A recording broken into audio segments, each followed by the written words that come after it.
আসসালামু আলাইকুম। সুপ্রিয় অষ্টম শ্রেণীর শিক্ষার্থী, আশা করছি তোমরা সবাই ভালো আছো। আজ আমি তোমাদের বাংলা প্রথম সাহিত্য কণিকা গদ্যাংশ থেকে এবারে সংগ্রাম, স্বাধীনতার সংগ্রাম, শেখ মুজিবুর রহমান এর অনুশীলিত বহু নির্বাচনী এবং সৃজনশীল প্রশ্ন ও উত্তর নিয়ে আলোচনা করব। প্রথমে আমরা বহু নির্বাচনী প্রশ্ন এবং উত্তর নিয়ে আলোচনা করব।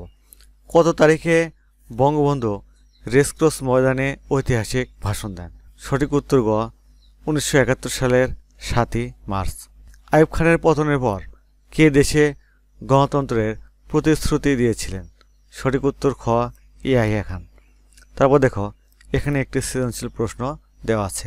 প্রথমে আমরা উদ্দীপকটি পড়ে নেব।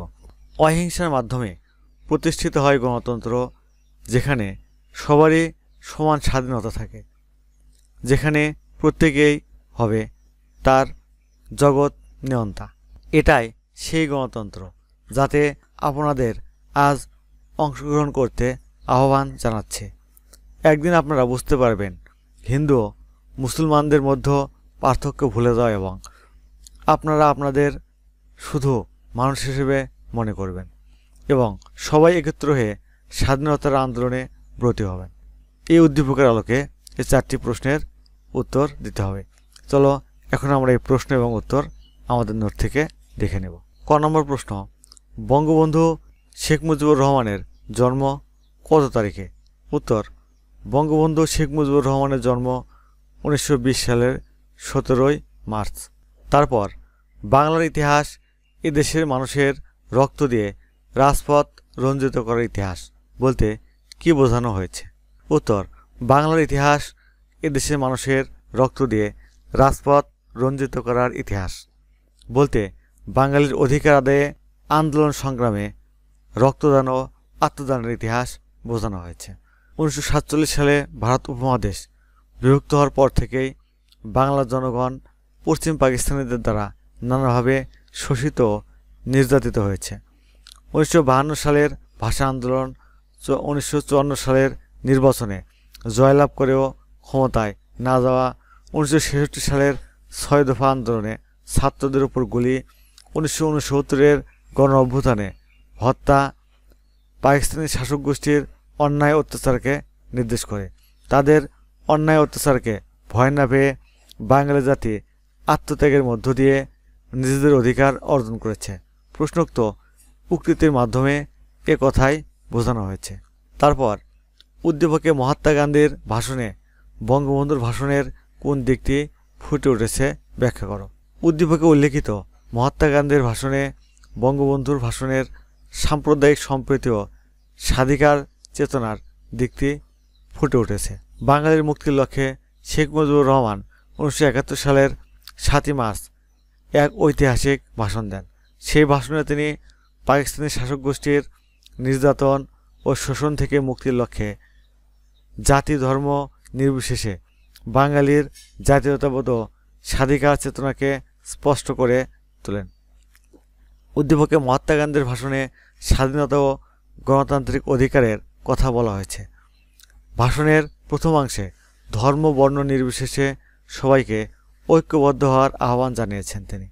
অন্যদিকে বঙ্গবন্ধুর ঐতিহাসিক 7ই মার্চের ভাষণে সবাইকে তিনি স্বাধীনতার জন্য একসঙ্গে আন্দোলনে ঝাঁপিয়ে পড়ার আহ্বান জানান। জাতি ধর্ম নির্বিশেষে এদেশের সকল মানুষের অধিকার প্রতিষ্ঠার জন্য সংগ্রাম করেছেন। এক্ষেত্রে মহাত্মা গান্ধীও বঙ্গবন্ধু শেখ মুজিবুর রহমানের মনোভাব অভিন্ন। এদিক থেকে উদ্দীপকের মহাত্মা গান্ধীর ভাষণে বঙ্গবন্ধুরই ভাষণের অসাম্প্রদায়িক মনোভাবের দিকটি ফুটে উঠেছে। তারপর উদ্দীপকটি এবারের সংগ্রাম, স্বাধীনতার সংগ্রাম ভাষণটির সম্পূর্ণ ভাব ধারণ করে। মন্তব্যটির যথার্থতা মূল্যায়ন করো।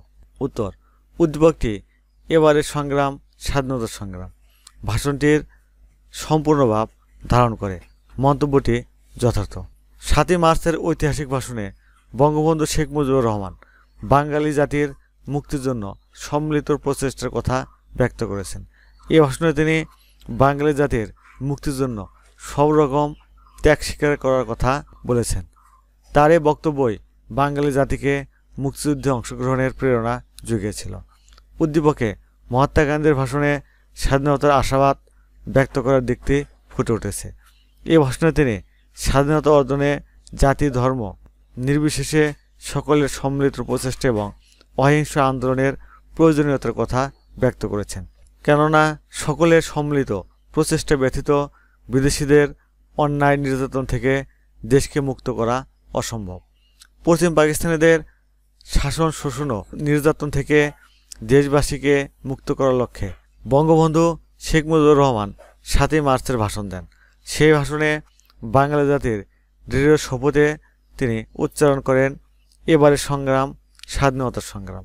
উদ্দীপকে মহাত্মা গান্ধীর ভাষণেও জাতি ধর্ম নির্বিশেষে সকল মানুষের জন্য গণতন্ত্র প্রতিষ্ঠার আহ্বান ধ্বনিত হয়েছে। হিন্দু মুসলমান ভেদাভেদ ভুলে স্বাধীনতা আন্দোলনে সকলে একসঙ্গে মিলিত হওয়ার কথা ব্যক্ত করেছেন মহাত্মা গান্ধী। সুতরাং বলা যায়, স্বাধীন বাঙালি জাতীয় সার্বভৌম বাংলাদেশ প্রতিষ্ঠায় বঙ্গবন্ধুর ভাষণ ছিল দিক নির্দেশনামূলক, যা উদ্দীপকে মহাত্মা গান্ধীর বক্তব্য প্রতিফলিত হয়েছে। অতএব উদ্দীপকটি এবারের সংগ্রাম স্বাধীনতার সংগ্রাম ভাষণটির সম্পূর্ণ ভাব ধারণ করে। সুপ্রিয় শিক্ষার্থী, আজ তাহলে এখানেই শেষ করছি। তোমরা এখনও যারা সোহান অনলাইন স্কুল চ্যানেলটি সাবস্ক্রাইব করোনি তারা প্লিজ সাবস্ক্রাইব করবে। আল্লাহ হাফেজ।